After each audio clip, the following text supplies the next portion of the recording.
Hi guys, and welcome back to another video. Obviously today we're talking about Kitana and Ferra as a team together. But before we get into it, as usual, please drop a like on the video, helps me spreading my content throughout YouTube. And as usual, if you have any questions, leave them down in the comments down below. I'm happy to answer you within the 24 hours. And of course, please subscribe to the channel. It helps me out a ton, costs you guys nothing. And we're on the road to 500 subs, which is extremely close. So, thank you for doing that in advance. So, let's talk about what you get with Ferra in the general aspect first, right? So, the general game plan with Ferra is you're going to use the Torr Stance, right? So, you get the Torr Stance and then you have three options from this. Well, three really good options, and then the other options are a bit meh, and we'll get into the nitty gritty of it. But just to show you guys, there's an overhead, right?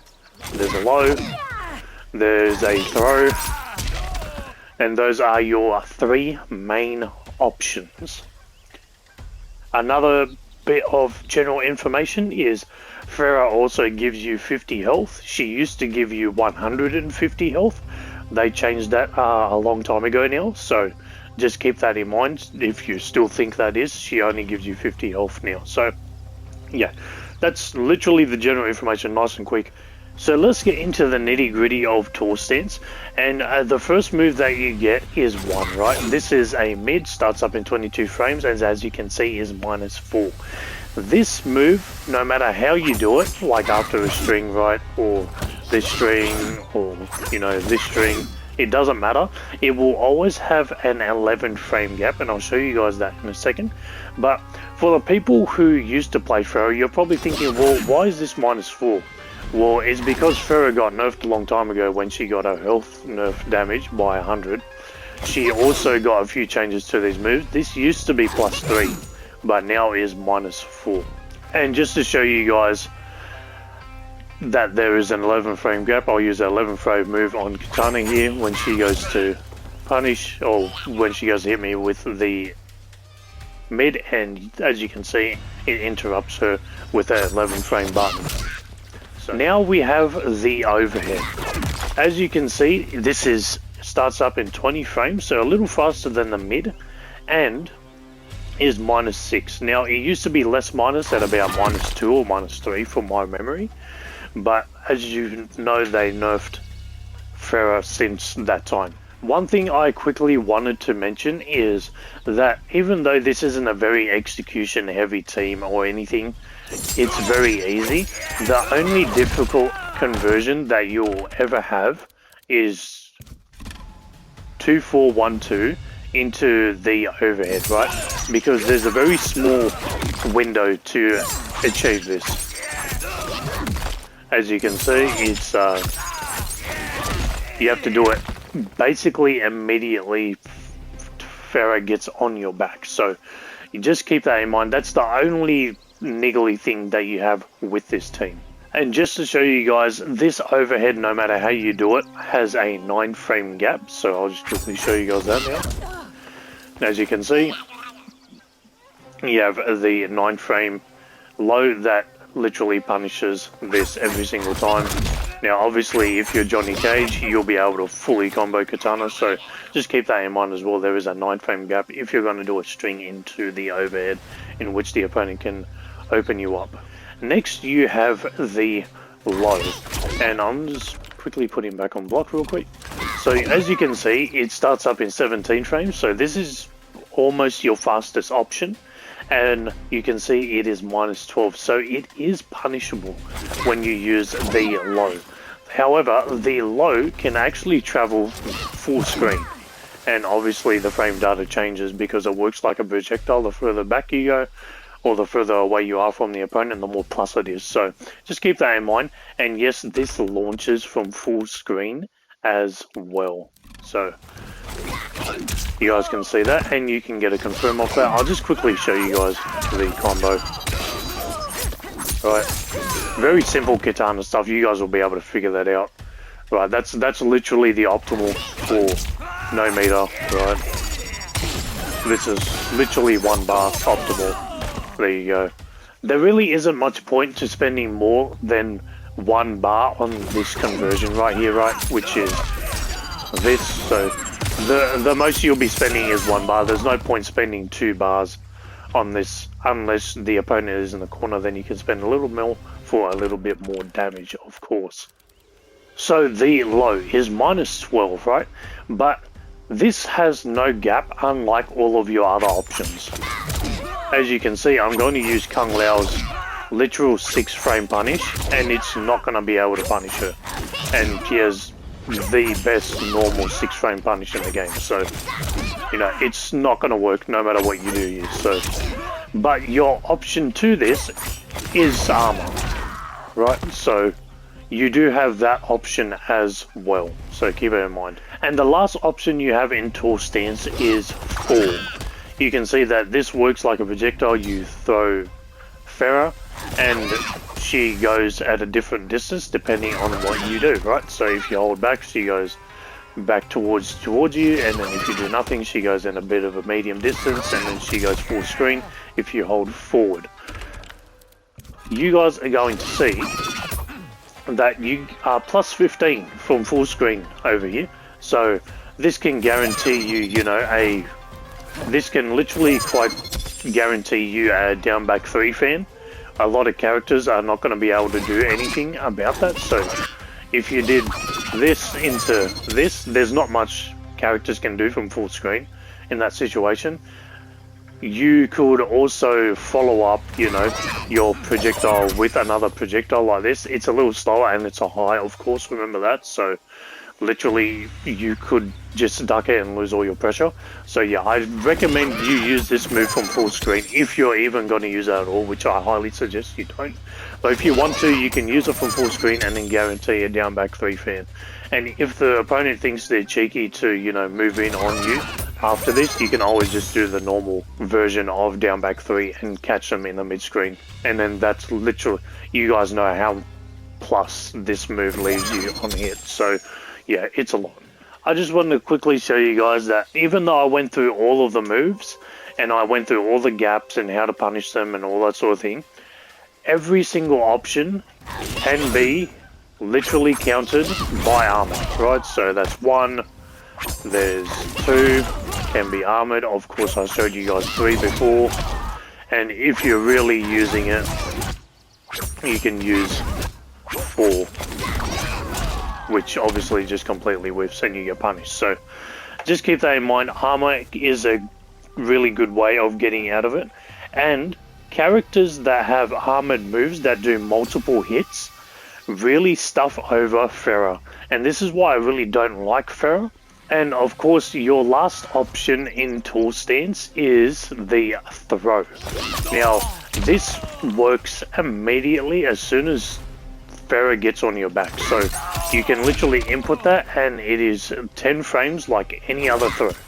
So not only are you guessing overhead or low, but you're also guessing for a throw, which obviously this throw can be ducked, but that's super risky considering you could get launched by a low or an overhead. So, and honestly, if you're the opponent and you have health, this is the best option to get hit by, because this doesn't lead to a lot of damage, right?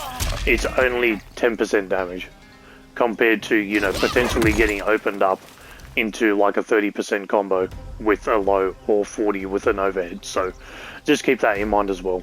And of course, like all the other moves, if you wanted to armor, which is literally the best option, you can see that if you did this, it literally whiffs sometimes, but sometimes, yeah, they literally just go through them. So armor is literally your best friend against Ferra if you're facing against, Kitana, Ferra, or whoever it is with Ferra, and they think they're going to put you in a mix. Obviously, let's talk about the move that everybody overhypes with Ferra, and that's Pain and Gain. You can do this up to 2 times, and this gives you a double damage buff. Now, if you did it once, it gives you 1 buff, right? If you do it twice, it gives you a double damage buff. What happens with this and how do you activate this? All you do is press the Kameo button, down Kameo, and then down Kameo again. Each time you do Pain and Gain, you get 1 hit of armor. So that's 1 hit of armor, That's 2 hits of armor. And this is only while Ferra is stabbing you. So you guys are going to see, she's going to do pain and gain. You get 1 hit of armor and another hit of armor. Now, if you did this, armor broken. So, and she literally can't move in that time, right? So she does it, she literally can't move. As soon as you see Ferra go to stab the opponent, all you have to do is your armor break, which is usually a 1-2 or 1-1 or something. Like, this is so easy to break.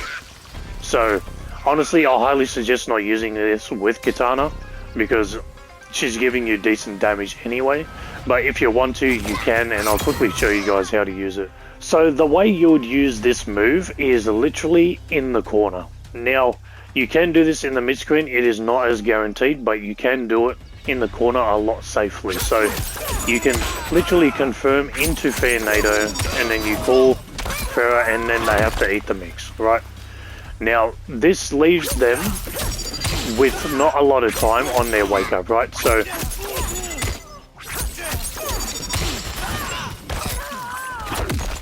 and that's literally how you would set it up the safest way possible.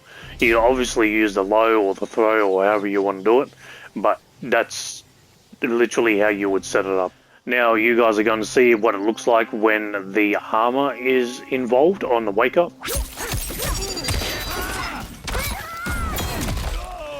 As you can see, you literally can beat the armor if you want to do that. So this is the only guaranteed way you can use, you know, the Ferra pain and gain on a mix-up. So literally that's the only way you can use it. Don't use it in the mid-screen, it's not guaranteed.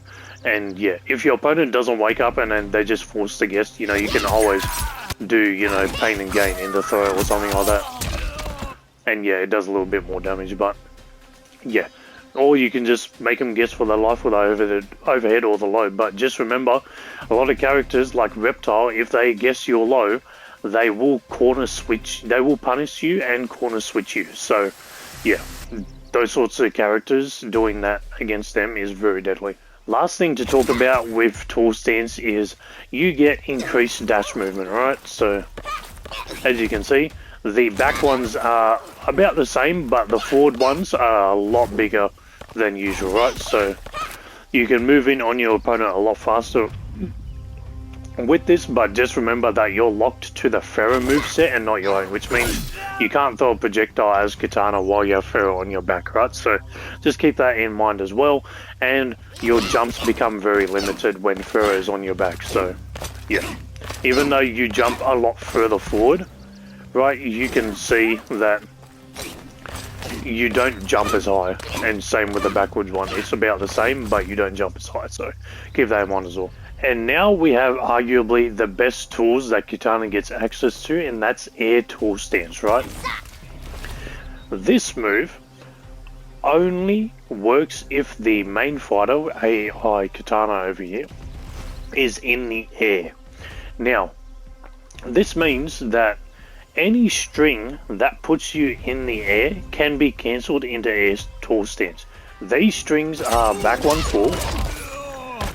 You also have back 2-4, which is a little harder to time than the rest, but you can do it, as you can see. You also have back 3-4, and of course you have 4-4-3-3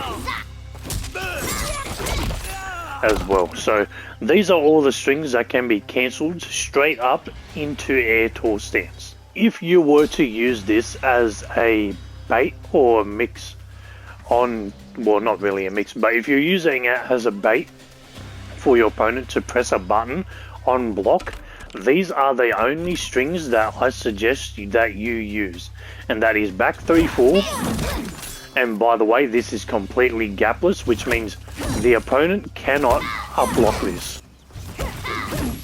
as long as you hit the second hit as well. And then you have forward 4-3-3, which is also gapless, and as you guys can see, is literally very safe. The back 3-4 was about -1 or neutral, and as you can see, this is neutral. So, and there is no up block gap. There is, yeah, it's literally ridiculous. So just to show you guys that you can't up block these and there's no gap to do so, right? There's back 3-4, I'm literally going to up block, it's not working. And then you have 4 forward 3-3, you literally can't up block that either. Talking about air Torr stance, this also lets you confirm off your aerial strings. And most famously, you have jump 3-4, right? And then you have 1-1-2, which the opponent has to be in the air for that. So this literally lets you cancel into air Torr stance. Now, if the opponent was jumping, for example, which I'll show you guys in a second, you could literally catch them with a 1-1-2 into and cancel in the air Torr stance, and then make it a full combo. However, let's say you catch them with a jump kick or something like jump 3-4, you can literally do jump 3-4 into air Torr stance. And, you know, that still all works, and that's 32%. And just to show you guys the air-to-air version, right? And as you can see, that does 39.6. This is also in the combo section, but I just want to show you guys that you can confirm off those sort of things in your air-to-air and your jump kick of people on the ground. So those are some options as well. Just keep in mind that the air Torr stance, unlike the regular Torr stance, even though unlike the regular Torr stance did half a Kameo meter, the air Torr stance takes up your entire Kameo meter, right? But let's say, for instance, I used Torr stance beforehand, and then I wanted to use air Torr stance with only half a Kameo meter, you can. So just to show you guys, right? So yeah, you can still use air Torr stance if you have half a Kameo meter. It's just if you're using it purely as, you know, the first thing that you're using, it will take up the entire Kameo meter. So keep that in mind as well. Now you have Lackey Variation. This is going to be the last move we're going to talk about. As you can see, Ferra literally comes onto the battlefield, literally sits there and looks at everything around her. The way you're supposed to use this move is, by the way, the input is Down Kameo, and this works as an ambush, so it works at any time. Usually you want to hit confirm. This happens with a lot of other main characters, but this is not the best move for Kitana, and I'll explain why. Kitana, unlike a lot of other characters, uses the Torr stance to actually get a lot of damage at the start of her combo. And then towards the end of it, you use the fan NATO to get that last bit of gravity and then hit a 1-1-2, which is obviously your most damaging ender. A lot of other characters, like Liu Kang for example, which is the character I've covered with Ferra before, you would do a whole Liu Kang literal combo with back 2-3 for example, and then you'd confirm into a bicycle kick, and then you would use Ferra. Not in this situation with Kitana. Kitana uses Ferra at the very start of her combos.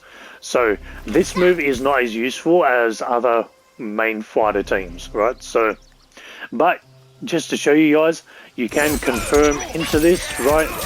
And all it does is give you some more meter, which I'll show you guys real quick.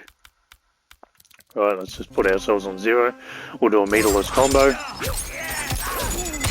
Right, very simple stuff.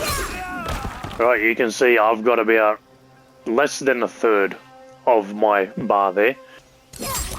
And if I called in Ferra during this, right, you get half a bar of meter, and she eventually follows you as well.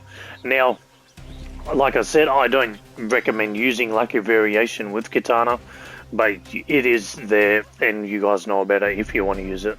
I highly suggest, if you are using this, that at the end of your combo, you press Down Kameo again, so Ferra is fully out of the arena. Because if you don't, and the opponent decides, if the opponent gets to open you up, as you can see, you are now losing super meter. Right. Another move that you get access from with Lackey Variation is Let Me Ride. This is literally the Up Kameo from the, you know, from this Lackey Variation. you can literally press Up Kameo and it gives you Torr Stance, right? Just remember that if you're going to use a move, it's still going to take half a Kameo meter from when you have used her. So you are not going to get a double Ferra combo in this situation at all, right? I'm doing it too early, guys, sorry. So yeah, and then you can see it's going to take her a while to come back, and by the time I won't be able to use Ferra again in the same combo. So if you're going to use it like that, you're only going to get one instance of it. Well, I don't super recommend it because there was no point bringing her out on Lackey Variation because you didn't gain that much meter anyway, and you should just use the half Kameo meter and, you know, recycle that for the next one. And yeah, that's pretty much it. Like I said, this is a much easier team with Kitana. Now, is it as easy as Darius? No. Like, Darius was the easiest thing ever with Kitana, but Darius is very limited because he has to use a lot of full Kameo instances, right? Whereas with Ferra, you can get a lot of the stuff that you want for half a Kameo meter, and you get the stuff that you pretty much want. Now, obviously, you still have to use base kit setups, but in using that, you can use the launching, which I have all the setups in this video, in the setup section, but you would literally use a string starter right into Ferra's combo starter launcher, and then you could confirm that into more damage and then into the setup. So even though you can loop the opponent, you know, a few times into the setup, it's not as crazy as Cyrax was. Cyrax had the opportunity to deny you from breaking, from denying you to wake up, and like Ferra just makes it scary, right? Ferra makes the opponent break because you're not denying the meter, for example. This is a very easy Kameo to play with. Obviously, I mentioned this before. Even some of the mid-screen combos, like I said before, you can do them in the corner and they're pretty optimal. Obviously, the corner has a few ones that are a bit more, but, you know, that's just the way it is. Offers, you know, the good mid-screen damage, which is super uncommon for Kitana. We got that with Darius before, but remember, you're using a full Kameo for that. In this instance, you're using half a Kameo meter, and you can use a full Kameo meter if you wanted to. And like I said, the corner looping setups is possible with this team. I have that in the setup section for you guys, and it makes the opponent really scared if you keep hitting it, right? If you keep hitting it, they're losing a lot of damage and they are very prone to dying. Now, obviously, you can't get rid of all of their meter or all of their health because that's just the way it is, but yeah, it is very scary if this team does get you in the corner because you will eat a lot of damage, and they will force you to use armor and break and all that sort of thing, because if you don't, you'll keep getting looped. If you wanted to, let's say, play Kitana without setups, for example, and you just wanted to rely on some typical gameplay, like, you know, older versions of Kitana, which is zoning and some pressure or combos, this is also a team for you, right? Even if you didn't want to do the setups at all in the corner, and you just wanted to play Kitana like a whiff punish, zoning, you know, type character, you can totally do that with this team and do pretty well online. I'm going to be totally honest. But obviously, if you're looking to compete against the best of the best, I highly suggest that you don't play Kitana Ferra. There are definitely some loopholes, and Kitana is not the best character as is by herself. So, and Ferra doesn't literally complement her like that. So, yeah, that's literally got to be it. I hope you guys enjoyed. And please drop a like on the video. It helps me out in spreading my content throughout YouTube. And as usual, if you have any questions, leave them down in the comments down below. I will literally answer you within 24 hours. And please subscribe to the channel. It helps me out a lot. Costs you guys nothing. And we're on the road to 500 subs, when we'll be able to do a whole lot of things with the channel. And then we'll be on the road to 1,000 subs from there and beyond. So, yeah, literally, like I said, I hope you guys enjoyed. and I'm going to stop yapping so you guys can enjoy learning the combos and all the setups and all that sort of thing. So yeah, I'll catch you guys next time. See yous.